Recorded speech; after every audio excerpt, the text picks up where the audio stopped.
City hero ഷൊർണൂരിലൂടെ ഇനി നിങ്ങളുടെ സ്വപ്നവും യാഥാർത്ഥ്യമാക്കാം. സെയിൽസ് ആൻഡ് സർവീസിനോടൊപ്പം സ്പെയർ പാർട്സും ലഭ്യമാണ്. സന്ദർശിക്കൂ ഹീറോയുടെ ഓതറൈസ്ഡ് ഷോറൂമായ city mobiles. City mobiles, bypass road, Shoranur.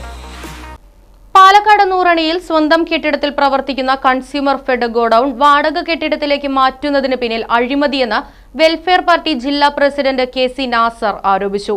3 വർഷം കൂടുമ്പോൾ സീനിയർ മാനേജറെ മാറ്റി നിയമിക്കണമെന്ന വ്യവസ്ഥ അട്ടിമറിക്കപ്പെട്ടത് പാലക്കാട് കൺസ്യൂമർ ഫെഡിൽ ക്രമക്കേട് നടത്താനാണെന്നും അദ്ദേഹം വാർത്താ സമ്മേളനത്തിൽ പറഞ്ഞു. സാധാരണക്കാരായ ജനങ്ങൾക്ക് ന്യായമായ വിലയിൽ നിത്യോപയോഗ സാധനങ്ങൾ ലഭ്യമാക്കുന്നതിനും മാർക്കറ്റിലെ വില നിയന്ത്രിക്കുന്നതിനും വേണ്ടിയുള്ള ഒരു സംവിധാനമായി സർക്കാർ തുടങ്ങിവെച്ച സ്ഥാപനമാണ്. അവിടെ ഇന്ന് നടന്നുകൊണ്ടിരിക്കുന്നത് ഗുണനിലവാരമില്ലാത്ത സാധനങ്ങൾ പർച്ചേസ് ചെയ്യുകയും അത് വിറ്റ് പോകാതിരിക്കുമ്പോൾ ആ സാധനം ആ കോമ്പൗണ്ടിൽ തന്നെ കുഴിവെട്ടി കുഴിച്ചു മൂടുകയും ചെയ്യുന്ന അവസ്ഥയാണ് നടന്നുകൊണ്ടിരിക്കുന്നത്.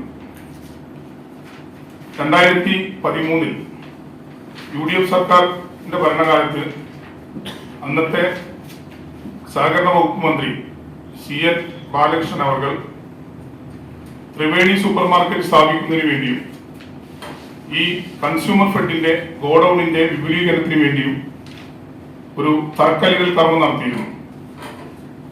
ആ പദ്ധതി ഇന്നും ചുവപ്പ് നാടയിൽ കുടുങ്ങി എങ്ങോട്ടും എത്താതെ കിടക്കുന്ന അവസ്ഥയാണുള്ളത്.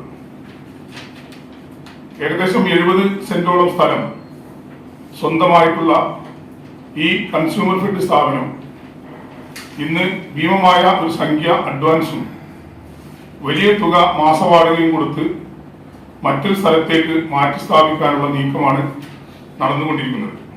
ഈ നിശ്ചിത താല്പര്യക്കാരുടെ താല്പര്യം എന്താണെന്നും അതേപോലെ ഈ സ്ഥാപനത്തിന്റെ പേരിൽ നടന്നുകൊണ്ടിരിക്കുന്ന അഴിമതികളൊക്കെ അവിടെ തൊഴിലാളികളെ നിയമിക്കുന്ന കാര്യത്തിലാണെങ്കിലും സാധനങ്ങൾ പർച്ചേസ് ചെയ്യുന്ന കാര്യത്തിലാണെങ്കിലും സാധനങ്ങൾ പുറത്തേക്ക് വിൽക്കുന്ന കാര്യത്തിലാണെങ്കിലും ഇങ്ങനെയൊക്കെ ചെയ്തുകൊണ്ട് നഷ്ടം കാണിച്ചുകൊണ്ട് ഈ സ്ഥാപനം ഇവിടെ നിന്ന് മാറ്റുമ്പോൾ ഏകദേശം ഇന്ന് അവിടെ ജോലി ചെയ്തുകൊണ്ടിരിക്കുന്ന 20ഓളം തൊഴിലാളികളുടെ കുടുംബങ്ങളും പട്ടിണിയിലേക്ക് പോകേണ്ട ഒരവസ്ഥയാണ്.